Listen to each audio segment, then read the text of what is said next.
The static was a physical thing, a pressure against the eardrums, a phantom itch crawling across the skin. For hours, it had been the only reality in Sector Gamma, a relentless wash of noise that drowned out thought. Technician Elias Thorne scrubbed at his hands, the residue of cleaning solvent doing little to alleviate the tremor in his fingers. He'd seen sanity fray under less, but this felt different. It resonated, not just as sound, but as shape. It felt deliberate. Then a shift, a stutter in the relentless chaos. A flicker of order blooming within the noise. I'm picking up a structure. A voice, strained but excited, crackled over the comms. Something complex. The team leaned forward, a collective intake of breath held captive in their chests. The structure grew, resolving itself from the static, revealing a lattice of pulses unlike anything Thorne had ever encountered. It was the signal, it was the sculpture. A symphony of frequencies, impossibly intricate and alien. The process of decryption bled into a shared frenzy. Equations scrolled across screens, algorithms devoured processing power, and hope mingled with a creeping dread. False starts sent spasms of frustration through the room.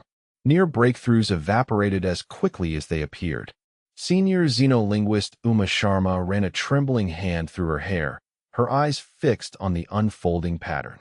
This wasn't just language. It was architecture, philosophy, history, encoded into a breathtakingly complex waveform. Finally, a chime. A singular, clear tone that silenced the room. The image resolved, coalescing into a form that seemed to defy perspective. It resembled a raptor, but colossal, shimmering with an internal light. Its eyes, facets of polished obsidian, fixed on the monitors. A voice, resonating with a timbre that bypassed the ears and settled directly into the bone, filled the room. Greetings, inhabitants of Terra. I am Xylos, representative of the League of Worlds. We extend an invitation. Uma felt her blood run cold. An invitation. But to what? The unspoken weight of that question pressed down on her, a sense of impending doom clinging to the polished, clinical perfection of Xylos's image. The League offers opportunity, Xylos continued, his voice devoid of inflection, a guided development toward higher understanding. Advancement requires adherence to established protocols. He paused, a beat of silence that felt like an eternity. The clientage protocol. The waveform stabilized, the clinical hum of the array softening into an unsettling silence. Xylos's image sharpened, resolving into an avian form of impossible scale, its obsidian eyes reflecting the stunned faces of the scientists. A voice, bypassing the ears and resonating within the bone, sliced through the room. Greetings, inhabitants of Terra. I am Xylos, representative of the League of Worlds. We extend an invitation. Dr. Chun, the senior linguist, cleared his throat, the sound amplified in the sudden stillness. He began, and what exactly? His voice cracked slightly. Uma felt a dryness bloom in her throat, and the action scratched as if she was trying to dislodge the unspoken fear that lodged there. Beside her, Diaz's knuckles were white as he gripped his console. The League offers a guided development toward higher understanding, Xylos continued, his voice devoid of inflection. Advancement requires adherence to established protocols. He paused, the silence thick enough to taste. The clientage protocol. The word hung in the air. A ripple ran through the room, a collective intake of breath. The clatter of keyboards ceased. Eyes darted between Xylos's image and the monitors. 100,000 years, muttered Rodriguez, a young astrophysicist, his voice barely audible. You're suggesting servitude? A temporary designation, Xylos corrected, the words sounding detached, almost clinical. A period of guided maturation. The duration is deemed optimal for ensuring compatibility and facilitating the transfer of knowledge. Uma swallowed, adjusting her grip on the armrest. It felt weak. Optimal for whom? She heard herself ask, the question seeming small against the immensity of the proposition. Xylos's gaze seemed to fix on her. For the betterment of Terra.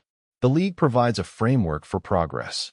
Diaz let out a short, sharp laugh, immediately clamping a hand over his mouth. A framework. Right. His shoulders slumped. The benefits are considerable, Xylos continued, unfazed by the reaction. Access to technologies far exceeding your current capabilities. Guidance in fields ranging from medicine to interstellar navigation. Uma felt the weight of the revelation press on her shoulders, making her slump slightly. It wasn't a grand promise, it was a transaction. And what, precisely, do we offer in return? The silence that followed Xylos's explanation wasn't a vacuum. It was a pressure. Uma felt it pressing against her eardrums, a counterpoint to the low hum of the climate control. She focused on the condensation rings forming on her water glass, desperate to avoid the pinched expressions around the table. The air tasted metallic. 100,000 years, Diaz muttered, the words more a release of breath than a statement. He scrubbed a hand over his face, leaving a smear of dampness on his temple. He hadn't shaved, the stubble a stark contrast to the pristine white of his uniform.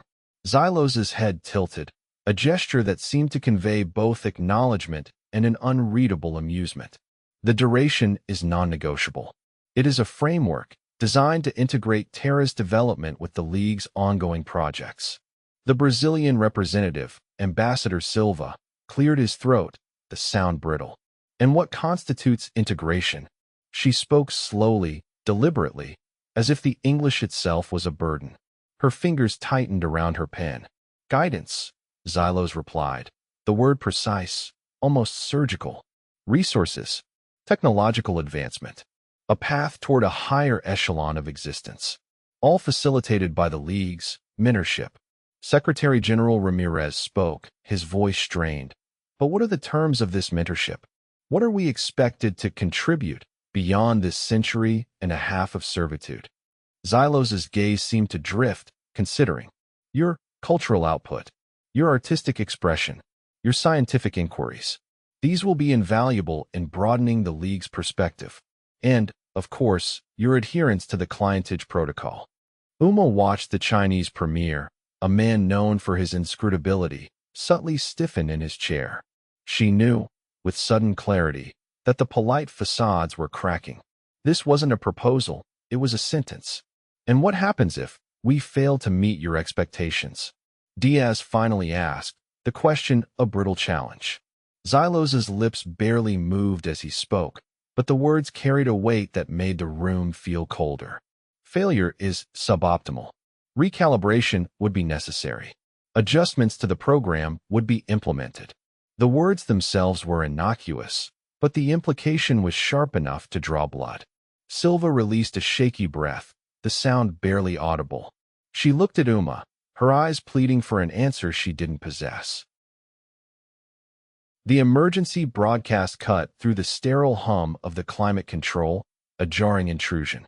Uma didn't have time to fully register the speaker's frantic pronouncements before Silva's message flashed across her comm screen. Immediate assessment required. Protocol viability in question. Focus, Clause 7 Alpha. Status report within the hour. Clause 7 Alpha. The very phrase sent a familiar tremor through her. Her grandmother's voice, a dry rasp from years ago, echoed in her memory. Bureaucracy, child. It always finds a loophole. Always. The image of her grandmother, a sharp-featured woman with eyes that had seen too much, appeared briefly superimposed over the text. The broadcast showed snippets of the public reaction, protests erupting in Neo-Tokyo, riot police clashing with demonstrators in Lagos. A single, repeated image, a holographic rendering of Xylos's avian face, superimposed with a scarlet X. Ridiculous. The League wanted compliance, but they were triggering resentment. The logic was absent. She minimized Silva's message, zooming in on Clause 7 Alpha. The dense text swam before her eyes. Contingency stipulations regarding unforeseen circumstances affecting client efficacy. Efficacy. A clinical term for what amounted to indentured servitude. Her fingers tightened around the ceramic mug on her desk, the warmth doing little to ease the tremor. Assessments are irrelevant, she muttered, barely audible. They weren't interested in logic. They wanted something. Something quantifiable, something to justify the bargain. She recalled a briefing from weeks ago, a senior diplomat's dry observation. The League isn't negotiating. They're presenting a fait accompli, garnished with the illusion of dialogue. A new message from Silva, preliminary analysis. Concerns raised regarding potential cultural misinterpretations. Investigate precedent regarding gift exchange protocols. Gift exchange. A condescending ritual, a symbolic offering to appease the League's sensibilities. She accessed the historical archives, navigating through millennia of first contact scenarios. The records were a sobering litany of failures, misconstrued gestures, broken promises, civilizations swallowed by alien empires. A particular incident in the 23rd century, involving the Galarian Confederacy, flashed across her screen. A priceless artifact offered as a sign of goodwill, only to be dissected and categorized as a curiosity. A flicker of rebellion sparked within her. Giving up wasn't an option. She magnified the embedded code within Clause 7 Alpha, searching for a hidden subroutine, a digital fingerprint, something that might reveal a flaw in the system. She would find it. There had to be a way. She had to find it. The press scrum was a physical thing, a suffocating wall of bodies and microphones. The air vibrated with a cacophony of shouts, snippets of pronouncements from politicians, panicked questions from reporters, the low hum of emergency sirens.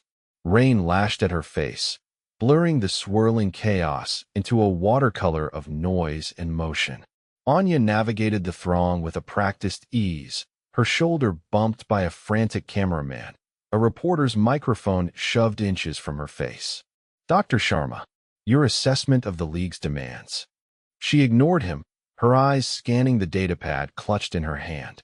Clause 7 Alpha. The clientage protocol. The words swam before her, the legal jargon a carefully constructed labyrinth designed to obfuscate, to bind. The screen pulsed with a cascade of statistics, projected economic impact, societal unrest indices. Meaningless numbers. Anya, there you are. Thorne, her supervisor, materialized beside her, his expression grim. He squeezed past a cluster of photographers, his movements economical and precise. Protocol analysis? Dense. Intentionally so, she murmured, barely glancing up. The datapad flickered with a diagram illustrating the League's tiered hierarchy, a vast, fractal structure built on millennia of subjugation. A cold knot tightened in her stomach. He snorted, the sound sharp and dismissive. They want us subservient. That's the bottom line. We trade a century of progress for what? A seat at their table? A chance to be cataloged as a curiosity. A flicker of anger sparked within her. Someone has to try and find a loophole. They wouldn't impose this without some internal logic. Some vulnerability. Her fingers traced the holographic representation of the protocol's core clauses. The vague language grated on her. Conditional compliance. Reciprocal advantages, subject to further evaluation. A deliberate ambiguity. Don't waste your time, Anya, Thorne said, his voice low. They control the terms. They set the parameters. We're playing their game. He brushed a stray strand of hair from his face, his gaze sweeping over the assembled crowd. Enjoy the spectacle.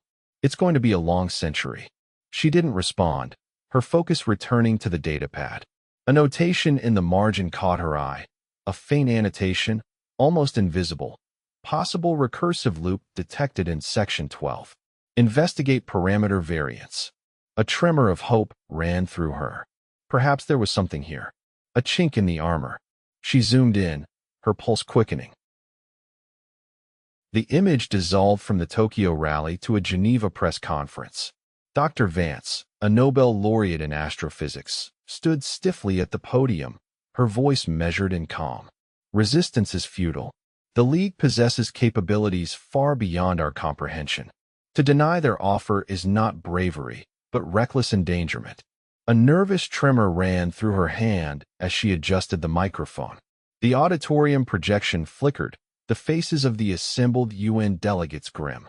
Simultaneously, in a crowded plaza in Tokyo, Kaido, a charismatic young man with shaved temples and vibrant cybernetic tattoos snaking up his neck, addressed a throng of protesters. They offer us advancement. They dangle the promise of transcendence. But at what cost? 100,000 years of servitude? They bleed us dry, then offer us scraps of their discarded technology. His voice cracked with a carefully cultivated rage. A wave of chanting erupted. Freedom, not chains. Earth's future remains. A young woman nearby held her phone aloft, recording the scene, a flicker of fear in her eyes. The image shifted, this time a close-up of Sarah, a woman in her late 30s, clutching a deactivated VR headset. Tears streamed down her face, blurring the faint glow emanating from the device. Her son, Leo, a boy of 10, had become obsessed with the League's projected realities, his entire world now contained within the headset's simulated landscapes. He doesn't see it, does he? She whispered, her voice choked with grief. He thinks it's an adventure. Her hand trembled as she pressed the headset to her chest, the cold plastic a stark contrast to her warmth. A holographic news report flashed across the auditorium screen, displaying a stern-faced Senator Mallory addressing a closed-door session. "We must prepare for the worst," he declared, his posture rigid, his voice clipped. "Clientage is not negotiation. It's annexation. We cannot allow them to control our destiny." His pupils were dilated, a bead of sweat trickling down his temple. Anya Sharma, seated in the darkened auditorium, watched the kaleidoscope of images, her mind a whirlwind of conflicting emotions. A phrase from her grandmother's story surfaced, unbidden. "Trust no gilded cage, Anya. No matter how beautiful the bars may appear." She noticed the subtle rigidity in Senator Mallory's posture, the forced optimism in Dr. Vance's voice, the unsettling fervor in Kaido's eyes. They were all players in a grand, unknowable game. The subtle hum of the Orbital League station, a constant thrumming in the global comm network, felt like a predatory heartbeat. The screen abruptly dissolved to black. A single sentence appeared, stark white against the void. The discourse continues. The glyph swam before Anya's eyes, a serpentine loop nested within a complex fractal. 7 Alpha, Clientage Protocol, Section 2, Subinterpretation 4. She scrubbed at her eyes, the faint metallic tang of recycled air clinging to her tongue. "Honestly, it's a fire hazard," Dr. Finch said, his voice laced with weary patience. He gestured to the teetering stacks of data slates that threatened to avalanche at the slightest tremor. Anya didn't look up. "Almost, Dr. Finch. Almost a loophole. Almost a viable interpretation that didn't condemn humanity to a century of servitude." She traced a finger across the holographic projection, isolating a single sequence within the glyph. It pulsed faintly, a barely perceptible anomaly within the dense framework. Her grandmother's voice, a memory from childhood, surfaced unbidden. "Trust no gilded cage, Anya. No matter how beautiful the bars may appear." The bars. They weren't physical, of course. They were lines of code, legal stipulations, the subtle phrasing of an alien bureaucracy. "You're chasing shadows, Anya," Finch said, his tone softening slightly. He was a good man, she knew, worried about her, but his concern felt like a cage of its own. The League has been conducting clientage agreements for millennia. They make mistakes. Or, at least, not mistakes that benefit those being client. She spun, pivoting from the holographic display, her movements quick and sharp, revealing a constellation of coffee rings on the scarred surface of her desk. "And you assume their motivations are transparent? That their understanding of benefit aligns with ours?" She didn't raise her voice, but the intensity in her eyes was undeniable. The data slates shifted precariously, one sliding off the edge with a soft thud. Finch sighed, running a hand through his thinning hair. "Anya, the energy expenditure alone to maintain these negotiations, the League isn't interested in a protracted legal battle. They want compliance. They expect compliance." "Expectation isn't law, Dr. Finch," she retorted, her voice low but firm. She walked to the window, looking out at the swirling nebula projected onto the observation dome, a manufactured beauty designed to distract from the stark reality of their situation. Perhaps their understanding of law is incomplete. Perhaps there's a clause they haven't considered, a forgotten protocol. She focused on the faintest of distortions within the nebula, a flicker of unexpected energy. A human tendency, perhaps, a bias they overlooked. The image of a grandmother's face flashed behind her eyes. A forgotten detail. The KRYLL legal protocol swam before Anya's eyes, a fractal nightmare of interlocking clauses and phonetic subclauses. Not complex, she thought, spitting the word out silently. Designed to obfuscate, to bury the inconsistencies deep within layers of linguistic artifice. Her stylus danced across the holographic surface, highlighting a repeated glyph sequence, a seemingly innocuous preamble to Clause 47b that resonated with a dissonance she couldn't quite place. It felt deliberate, not random noise. Run anomaly detection, iteration 7, she muttered, barely audible above the hum of the data servers. The AI, Kai, responded instantly, analyzing. Probability of intentional deviation, 0.087%. Insignificant. Anya didn't flinch. 0.087% was a blip, an anomaly worthy of closer inspection.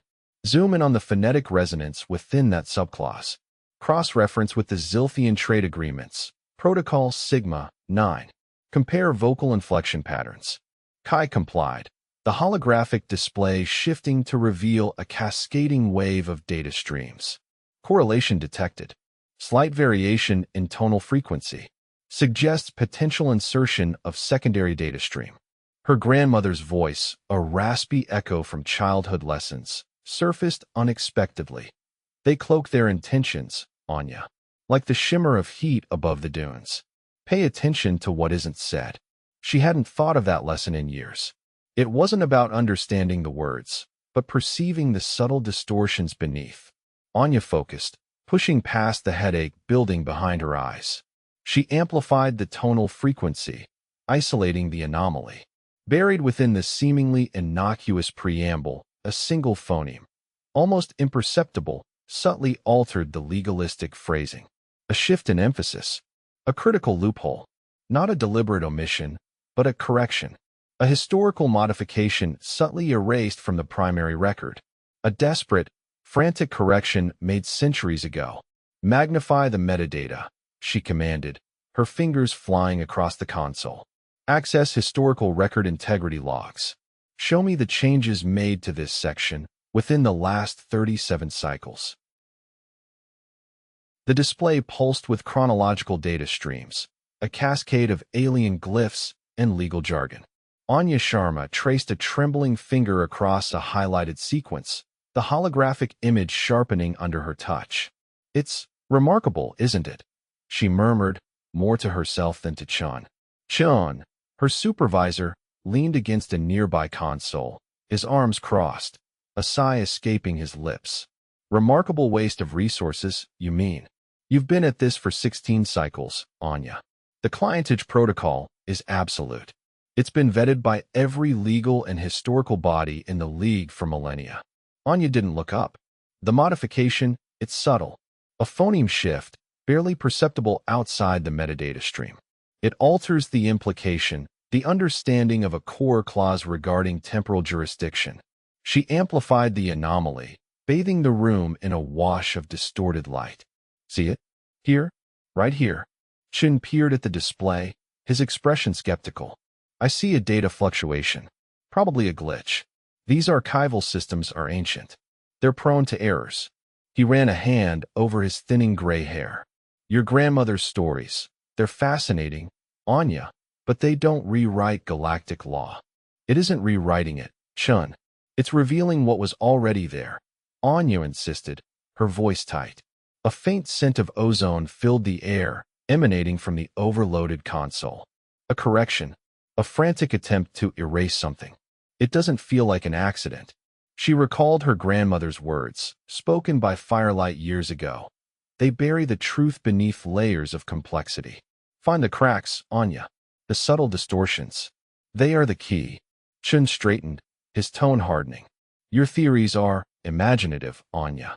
But the League isn't some shadowy cabal hiding ancient secrets. They're a structured, established, absolute authority. Anya finally met his gaze, her eyes burning with an almost defiant light. Absolute power corrupts, Chun. And even the League isn't immune to the temptations of rewriting history. She returned her attention to the shimmering display, a new determination hardening her features. I'm not looking for fantasies. I'm looking for the truth. The subtle shift of the glyphs seemed to mock his cynicism. The tremor ran through the floor, a subtle vibration that resonated up Anya's legs, a physical manifestation of the tension coiled within the holographic assembly hall. Recycled air, tasting vaguely of ozone and regret, filled her lungs as she watched the projection shift from a static image of Earth to a rendering of the selection panel. Du Bois, the chief strategist, adjusted his tie with a twitch of his jaw, the holographic light catching the faint sheen of perspiration on his brow. He hadn't blinked in what felt like an eternity. It's not a diplomatic exercise, Chen's voice, clipped and precise, cut through the silence. He barely glanced at Anya, his focus laser-locked on the shimmering image. It's a transaction, a careful calibration of political capital. He tapped a datapad, its screen reflecting a complex web of data points and projected outcomes. Sharma, your unconventional approach is noted, but disruptive behavior will not be tolerated.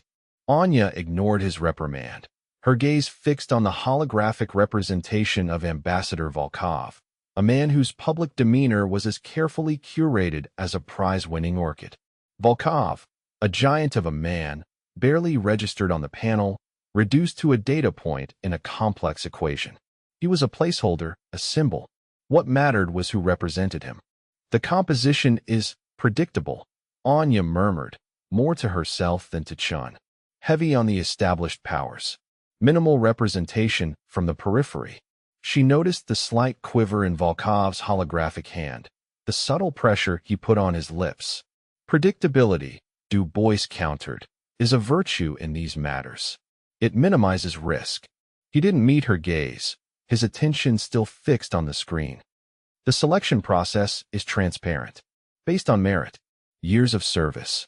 The words were a rehearsed litany, a shield against scrutiny. Anya allowed a flicker of defiance to cross her face. She remembered her grandmother's whispered warnings, illuminated by the flickering flames of a long-dead campfire. They're not monsters, Anya. Just meticulous. They measure everything, and what isn't measured disappears. She felt the hum of the machinery in the walls, a constant reminder of humanity's precarious position. The holographic projection shifted, highlighting the final selection. Ambassador Ito, representing Japan, President Ramirez, from Brazil, and, unexpectedly, Dr. Alara Singh, a xenobotanist known for her eccentricity. The room held its breath. Singh, Ramirez's voice, laced with barely concealed surprise, broke the silence. A botanist? What possible strategic value? A surprise variable, Anya murmured, her fingers tracing the cool surface of her console. She noticed the almost imperceptible tightening of Du Bois's jaw. Someone who might ask uncomfortable questions. Her gaze lingered on Singh's image, noting the single, vibrant orchid pinned to her lapel. It was a tiny splash of wildness in a sea of calculated formality. The choice, she suspected, was far more deliberate than anyone realized. The sterile air hummed with the barely suppressed tension. Davies, the UN's legal counsel, cleared his throat, the sound amplified in the hushed room. Protocol 7 Alpha, concerning gestures of goodwill. The specifics are, as you can imagine, extensive. Essentially, any offering must possess demonstrable cultural significance, assessed by the League on a sliding scale of demonstrable essence. He gestured towards the holographic projection, a cascade of alien glyphs. Anything deemed insufficiently substantial is rejected instantly. President Ramirez's knuckles whitened as he gripped the edge of the table. Beside him, Ambassador Ito shifted subtly, his gaze fixed on the swirling holographic script. The Mona Lisa, proposed with hopeful optimism, had vanished from consideration with a dismissive ripple of the projection, a rejection so swift, it felt like a physical blow. The evaluation process, Davies continued, oblivious to the collective deflation, is opaque. The League's metrics are, shall we say, difficult to quantify. They seek to gauge an offering's resonance. Uma Sharma, seated near the back, felt a familiar tremor in her hands, tightening them into fists beneath the table. Du Bois, the French delegate, watched her, his expression unreadable. It wasn't hostility, exactly, more like the predatory assessment of a chess player eyeing a vulnerable pawn. She caught his gaze, offering a brief, neutral nod before returning her attention to the projection. The last proposal, the Rosetta Stone, was deemed historically derivative, Davies announced, the holographic image fading to display a stylized League emblem. A pause, heavy with unspoken anxieties. Then, Dr. Alara Singh, the xenobotanist, leaned forward, her single orchid seeming to pulse with vibrant life against the stark backdrop. Perhaps, she said, her voice calm but firm, we are approaching this from the wrong angle. The League doesn't seek a thing. They seek a feeling, a connection. The essence isn't in the object, but in what it evokes. Her gaze swept the room, settling briefly on Du Bois's inscrutable face. A gesture doesn't need to be monumental. It needs to be honest. The air in the chamber hummed with suppressed tension, a low thrumming that resonated not just in the ears, but in the bones. Ellis, the U.S. president, steepled his fingers, the holographic projection of Earth rotating slowly behind him, a silent, blue reminder of the stakes. He didn't sigh, as she's been briefed, just very subtly tightened the muscles around his eyes, a minute shift lost on anyone not actively scrutinizing him. Silva, the Brazilian representative, drummed her fingers on the polished table, a brief, percussive counterpoint to the pervasive hum. Across from her, the Chinese premier, Zhao, remained a study in impassivity, his face an unreadable mask. Anya traced the edge of her datapad, the cool metal a small comfort against the tremor in her hand. Linguistic consultant. It felt like a cruel joke, a courtesy. Did they truly believe her insights might be useful, or was she merely a pawn in their carefully orchestrated selection process? The League's expectations are, shall we say, nuanced, Zhao stated, his voice a low, controlled rumble. He hadn't smiled. He rarely did, according to the briefing files. A gesture of goodwill is not merely a symbolic offering. It is a demonstration of understanding, of respect. Ellis shifted. We're striving to find something appropriate. A micro-expression crossed his face, a flicker of frustration. He didn't elaborate. Silva let out a short, humorless sound. Perhaps they're looking for something they can't have? The words hung in the air, a subtle challenge. Anya noticed Zhao's almost imperceptible tightening of his jaw. The briefing files hadn't prepared her for the undertones of simmering competition amongst the delegation itself. The League wanted understanding. It wasn't about monetary value. It was about something else, something she hadn't quite grasped. She recalled Dr. Singh's comment, a demonstration of understanding. What did that mean in terms they consider truly meaningful? Ellis cleared his throat. We're considering a recording. A wave of disappointment rippled through the room. A recording. Derivative. Pedestrian. Anya braced herself. She knew what was coming next. The League has communicated its preferences, Zhao continued, his gaze sweeping across the assembled delegates. No depictions of significant historical events. No artifacts of direct technological value. They seek resonance. He paused, and for a fraction of a second, his eyes met Anya's. A subtle, almost imperceptible pressure. Anya looked away, a sudden, sharp focus constricting her breath. Resonance. The blues. The ache of shared sorrow. Could she suggest it? Could she risk it? The air tasted recycled, faintly metallic. Anya traced a circle on the condensation of her water glass, the swirling nebula a silent, indifferent backdrop to the tension radiating from the observation deck. Ellis hadn't met her gaze since the mention of resonance. Singh, usually a fount of dry commentary, stared fixedly at his boots. Hum, hum. The ship vibrated against her bones. A blues song. Ellis's voice, clipped and precise, cut through the near silence. He hadn't looked at her, his eyes scanning the schematics projected on the wall. Risky. Sentimentality isn't typically valued in league dealings. She felt the heat rise in her cheeks, a familiar flush of frustration. It wasn't about sentimentality. It was about something else. A language beyond logic. A connection beyond calculation. It's not frivolous, Ellis. It's about shared experience. Pain. Loss. The League isn't interested in our pain, Sharma, Singh interrupted, his voice flat. He didn't lift his head. They're interested in advancement. In potential. The hum of the ship seemed to deepen, a physical manifestation of her anxiety. She gripped the armrest of her seat, the cold metal biting into her skin. The Solarian catastrophe, a cascading failure of predictive algorithms, a hubris of logic. Her grandmother, whose voice still echoed in her dreams, whose warnings she'd foolishly dismissed. What was logic when it led to oblivion? Ellis finally turned, his expression unreadable. You're pushing your luck, Sharma. The delegation's reputation rests on our adherence to protocol. The nebula shifted, a fleeting burst of crimson light. She thought of Bessie Smith's voice, raw and aching, a lament for a lost world. Perhaps protocol needs to be adjusted. The words escaped before she could censor them. She braced for the inevitable reprimand. Zhao cleared his throat, the sound echoing in the small space. He hadn't spoken since the suggestion, his posture rigid. He met her gaze then, a flicker of something unreadable passing across his face. It wasn't approval. It wasn't disapproval. It was assessment, a measurement of something intangible. The hum seemed to settle. The nebula's colors intensified.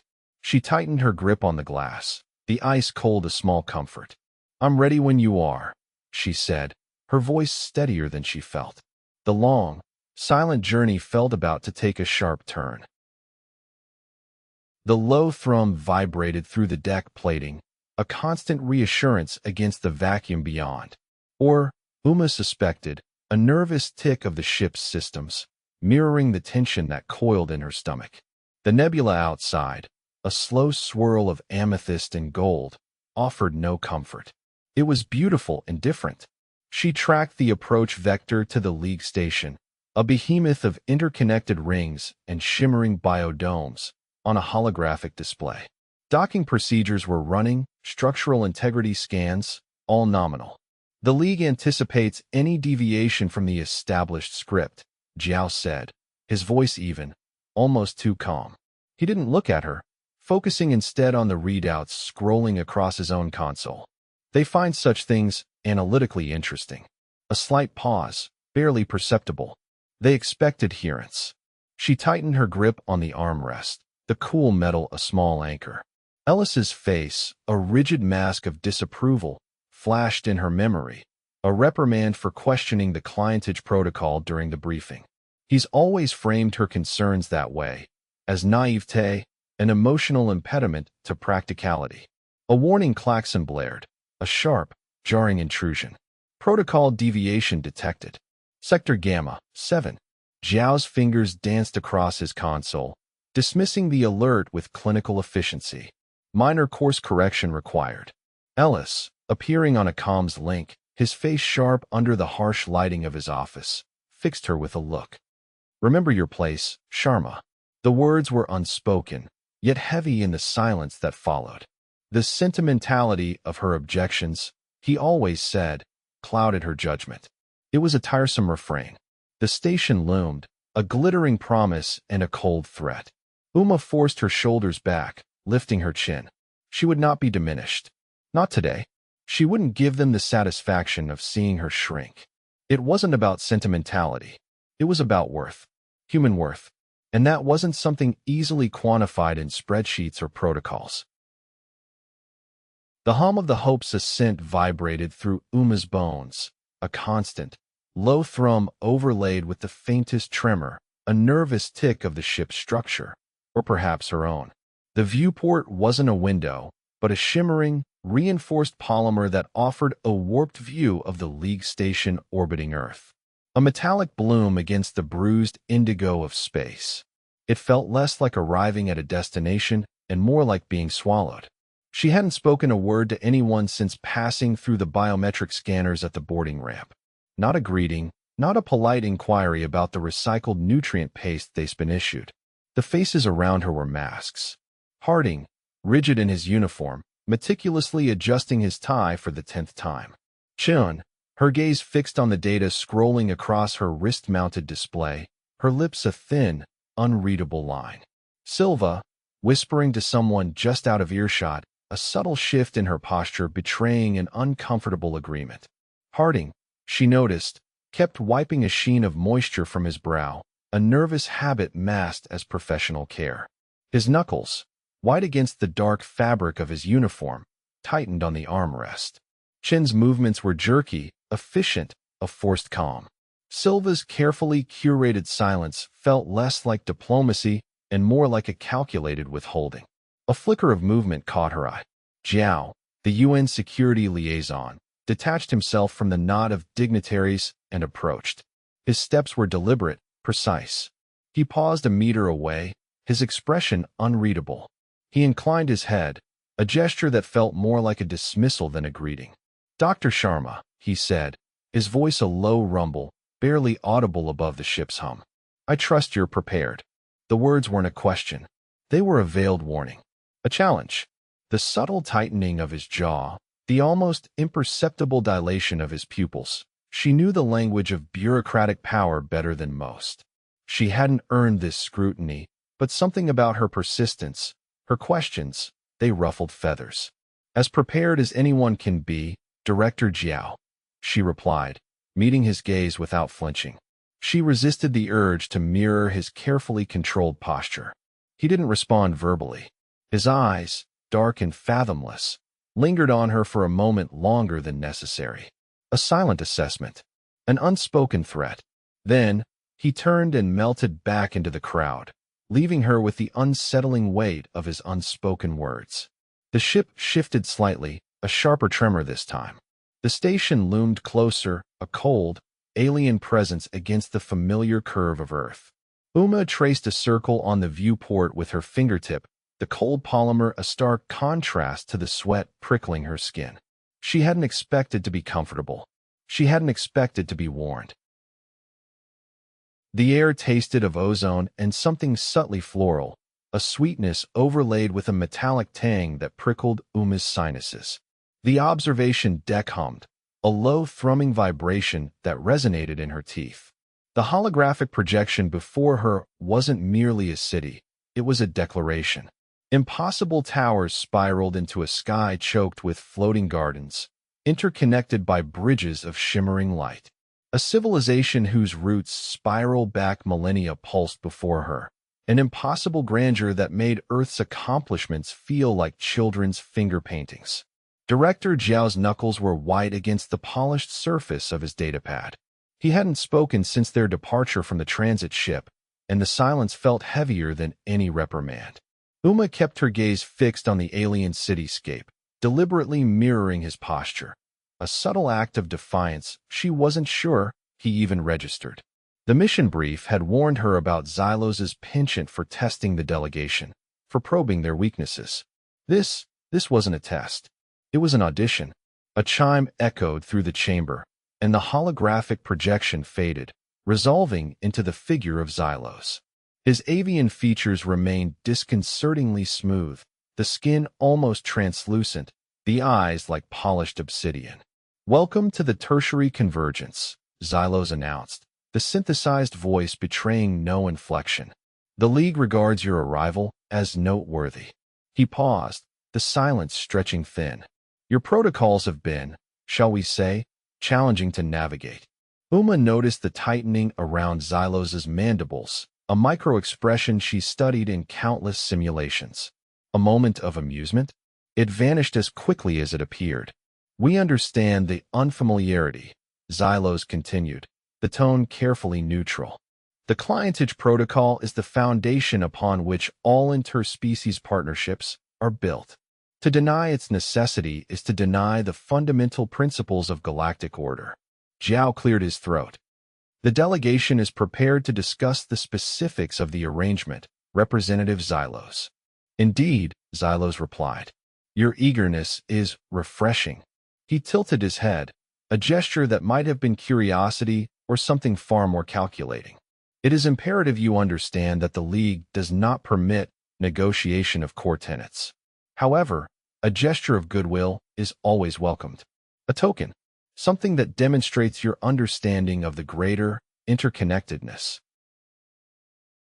The air tasted of ozone and something vaguely floral, something utterly alien. It clung to the back of Uma's throat, making her swallow with effort. The chamber pulsed with a soft, internal light, a kaleidoscope of greens, blues, and violets emanating from the living walls. They writhed with movement, tendrils shifting and coiling as if observing her as much as she observed them. It was breathtaking, oppressive, and unsettling all at once. President Hayes' knuckles were white against the polished armrests of his chair.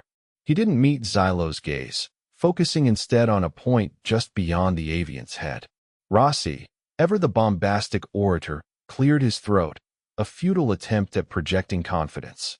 Zhao, the Chinese premier, stood rigid, his expression an inscrutable mask. Even Rossi's posture seemed diminished under the weight of Xylos' stillness. A gesture of goodwill, Xylos repeated, the words echoing softly in the vast chamber. The sound seemed to vibrate not just in the air, but within Uma's very bones. A token of understanding. Hayes shifted, a muscle twitching in his jaw. We are considering options, Representative Xylos. The League's requirements for membership are substantial. He didn't elaborate, the unspoken words, daunting, impossible, hanging heavy in the silence. Rossi seized the moment. The rejection of the Mona Lisa was regrettable. We understand its artistic significance. He added quickly, but we're exploring alternatives that may be more aligned with your sensibilities. Uma noticed the subtle tremor in Hayes' hand as he reached for his datapad, the way his fingers tightened around the cold metal. A wave of empathy washed over her, quickly followed by a surge of frustration. They were stumbling, flailing, offering up humanity's treasures as if they held any real value to a being who clearly operated on a scale beyond their comprehension. The selection process is ongoing, Zhao stated, his voice a low, measured tone. It was a statement, not a question. An evasion. Xylos tilted its head, a movement so slight it was almost imperceptible. The feathers along its neck shimmered, catching the bioluminescent light. Time, as you perceive it, is a luxury we cannot afford. This token should reflect the genuine desire for partnership, not a mere formality. Uma thought of her grandmother's stories, the whispered warnings of the first contact with the Kthar, a race that had seemingly offered technology and knowledge, only to leave a trail of cultural devastation in its wake. A shiver traced her spine. Perhaps, she ventured, her voice surprisingly steady, a demonstration of our shared passions would be more fitting than a material object. Xylos's eyes, dark and ancient, fixed on her. For a moment, Uma felt exposed, stripped bare. Then, the alien's expression softened, a fleeting flicker that might have been amusement. Explain, Xylos prompted, the single word carrying the weight of galaxies. The silence that followed Uma's suggestion stretched, thick and viscous. Xylos tilted its head, a movement less a gesture and more a recalculation. The feathers lining its neck shifted, catching the strange, internal light, throwing fractured patterns across the chamber. The air hummed with a resonance that vibrated in Uma's teeth. Music, Xylos repeated, the single word drawn out, almost as if testing its texture. It wasn't a question, but a statement, offered with the same unsettling politeness it had displayed since the delegation's arrival. A peculiar choice, considering its ephemeral nature. Why would a species so concerned with tangible advancement consider a collection of structured, noise to be of any significance. The U.S. president's knuckles whitened as he gripped the armrests of his chair. The premier's eyes, normally pools of calculated calm, darted a fraction of a second too quickly to the Brazilian representative. The Brazilian's hand trembled, almost imperceptibly, as he reached for a glass of water. Dr. Anya Sharma, seated beside Uma, raised an eyebrow, a fleeting, almost undetectable gesture. Uma felt a momentary tightening in her stomach. Had Xylos detected their desperation? It is not merely noise, Uma countered, pushing down the tremor in her own voice. Music conveys emotion, experience, shared narratives. It transcends the limitations of language. She watched Xylos's face, searching for a flicker of recognition, something beyond the polite facade. Xylos's gaze seemed to dissect her, cataloging her words, analyzing her intention. Emotion, a volatile and often illogical driver. How could a species driven by such forces possibly grasp the complexities of interdimensional trade, the stability of galactic networks? The chamber's temperature seemed to drop. One of the vines twisting across the ceiling pulsed with a disconcerting rhythm. The premier cleared his throat. Representative Sharma's point, esteemed Xylos, is that these artistic expressions offer a window into the soul of humanity, a glimpse of who we are, beyond the calculations and the treaties. Xylos paused, the silence amplifying the rhythmic pulse of the vines. A window, a fragile and easily distorted lens.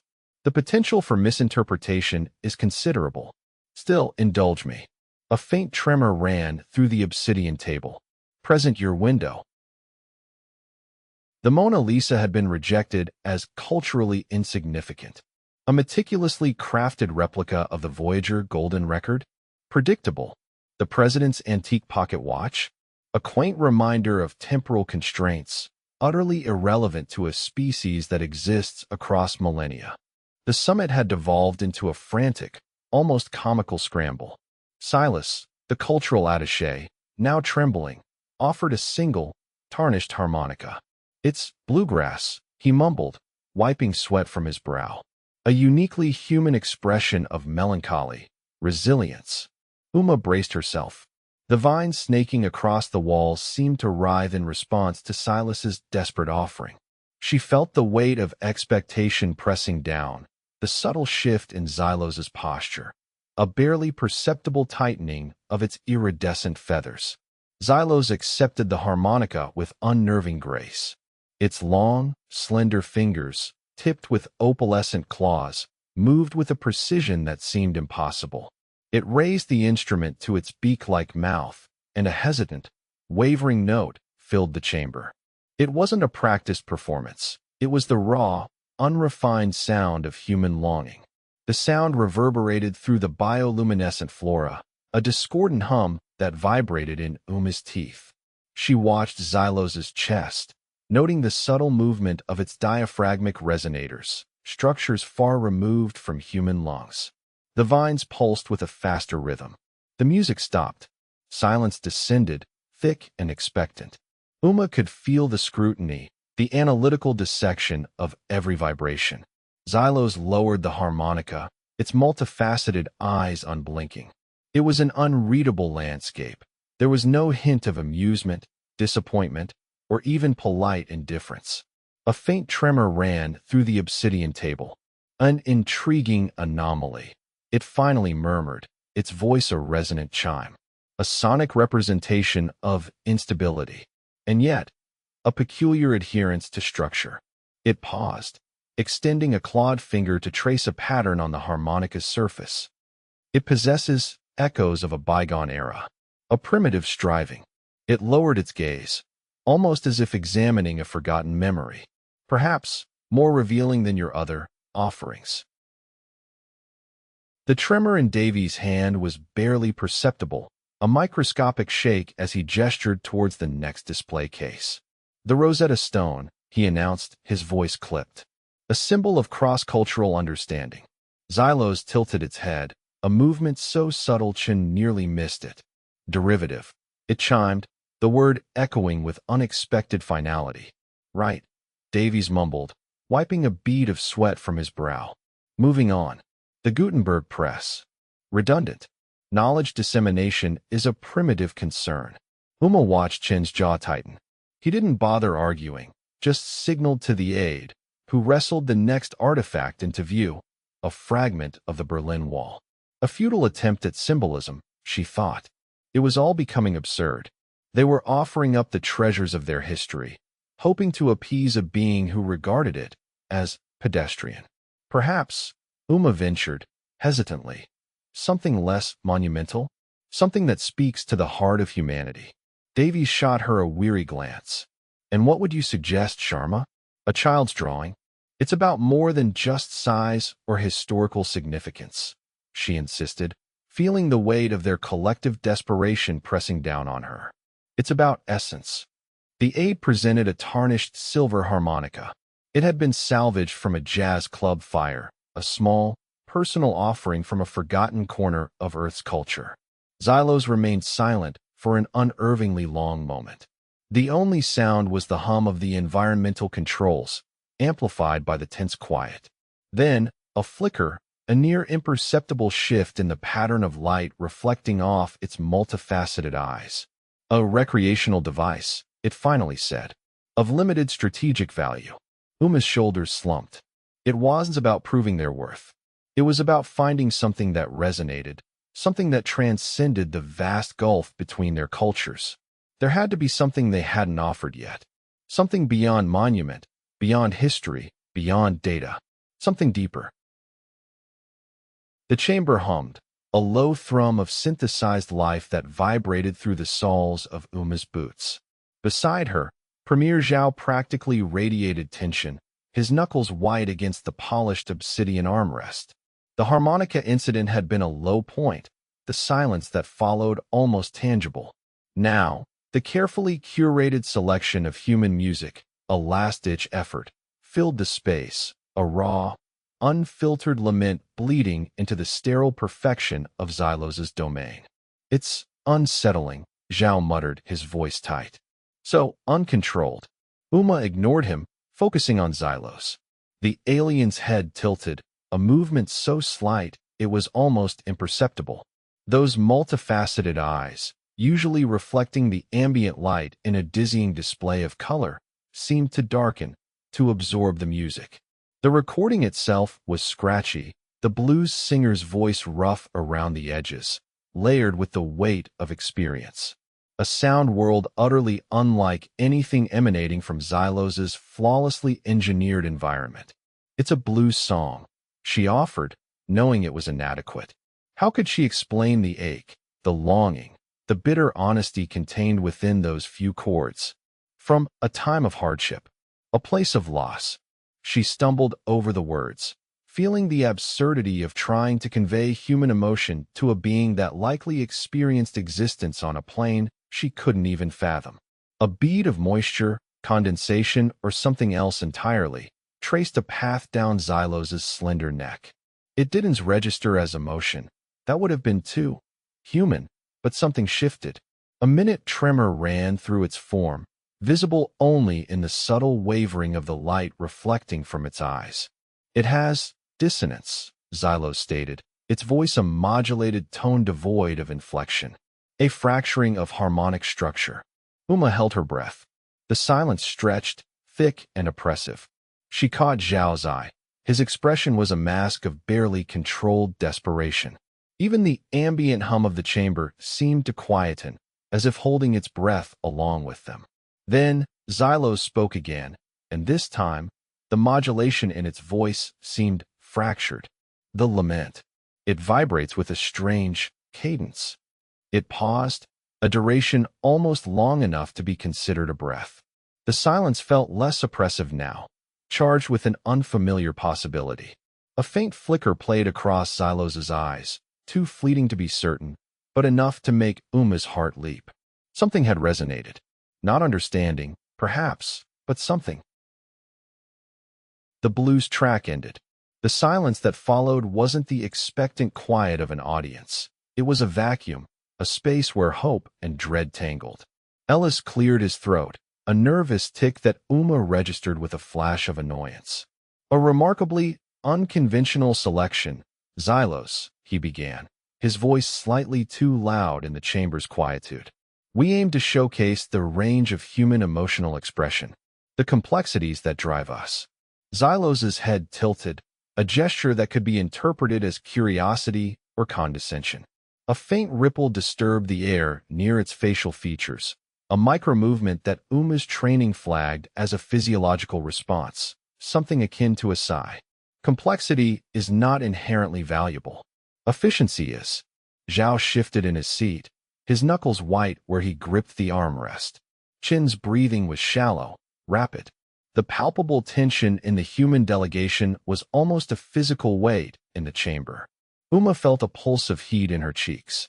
Ellis was trying too hard. The eagerness in his voice was undermining their position. She focused on Xylos, searching for any sign, any flicker of something beyond the polite detachment. The artist, Ellis continued, plowing on, captured a profound sense of loss. A common thread across human experience. Xylos's optical sensors dilated, not with understanding, but with something else. It wasn't a positive response, but neither was it rejection. Loss is an inherent consequence of resource allocation. It stated, the words precise, unsettling. A logical inevitability. The comment hung in the air. Ellis faltered, momentarily losing his carefully constructed narrative. Uma recognized the silence as a window, a brief opportunity. She took a slow breath, letting her gaze rest on the intricate patterns of bioluminescent fungi clinging to the chamber walls. She felt a brief tremor run through the floor as Xylos turned its attention away from Ellis and towards her. Not a gaze, exactly, more of an assessment. It was as if the creature were analyzing the air, the very molecules around her. For a fleeting moment, Uma felt as if she were a specimen under a microscope. Then, the moment passed. The composition's dissonance, Xylos continued, turning back to Ellis, resonated with residual energy patterns. The resonance lingered, a tangible vibration against Uma's sternum. Not unpleasant, but unsettling. Xylos remained a statue amidst the softly glowing fungi, its multifaceted eyes reflecting the violet hues of the chamber. Ellis cleared his throat, a nervous tick she's come to expect. Representative Xylos, he began, his voice carefully modulated. The composition explores themes of loss, resilience, and the enduring human spirit.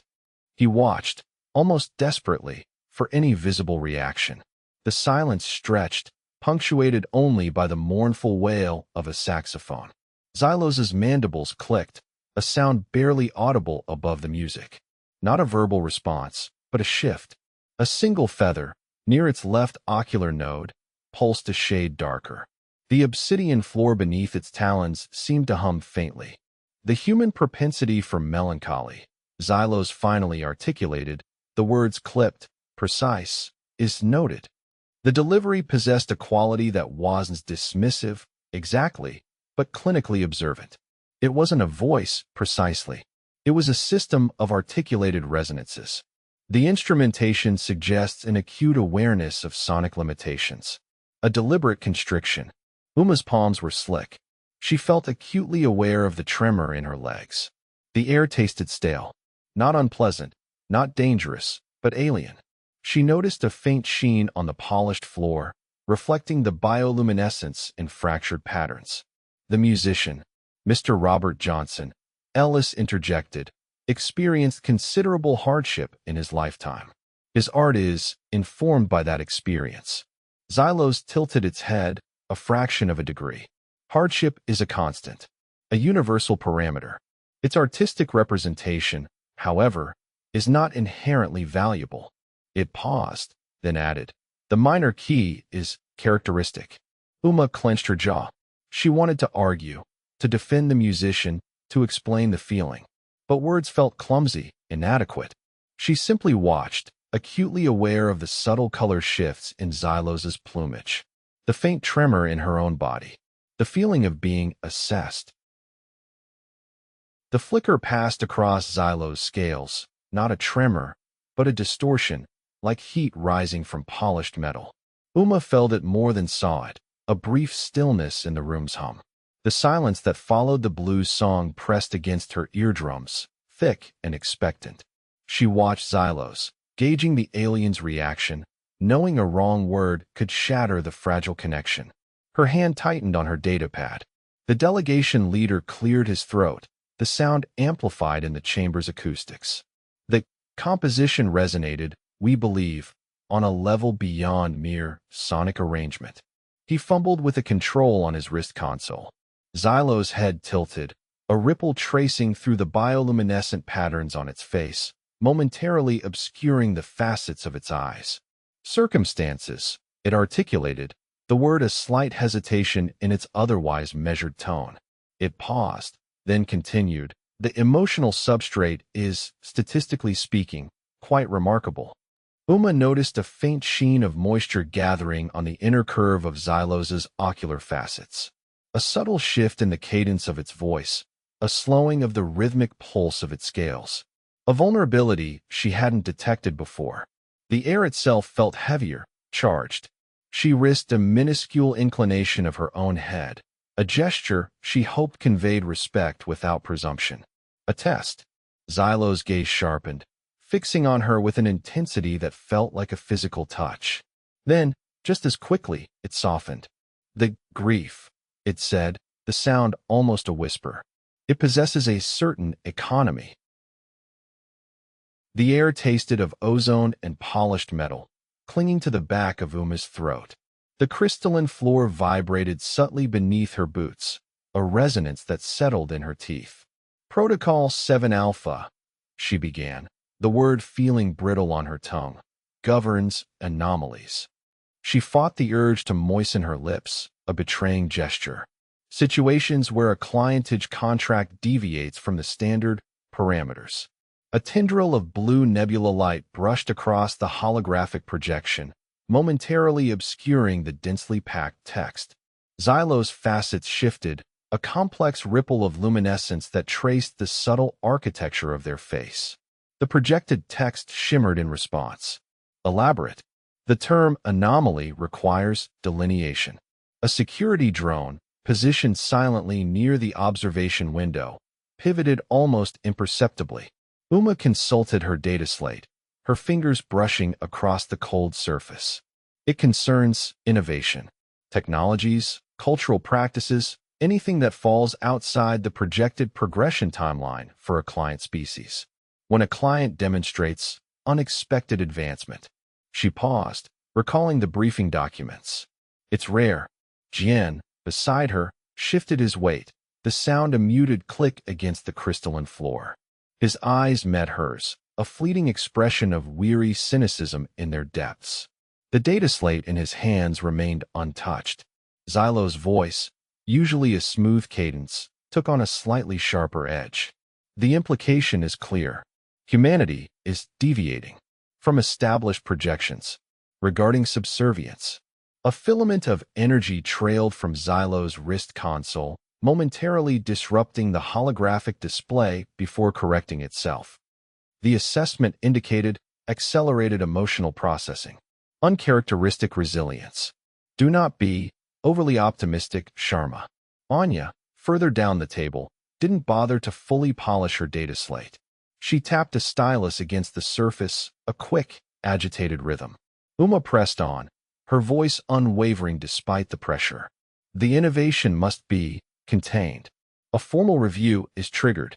The clientage period may be extended or adjusted. She chose her words carefully, knowing that each syllable carried immense weight. Extended. Xylos' iridescent facets narrowed slightly, a subtle shift in their arrangement. The implications for both parties are substantial. Detail the specific containment protocols. The drone's optical sensor focused briefly on Uma, then redirected. Uma felt a familiar tightness in her chest, the weight of humanity's future pressing down. Containment is initiated through a review panel. Assessment of the innovation. Proposed corrective measures. Any deviation from these measures requires escalated authorization. She avoided eye contact, focusing on the swirling nebula within the holographic projection. Ultimately, The League reserves the right to, she trailed off, unwilling to articulate the full extent of the League's power.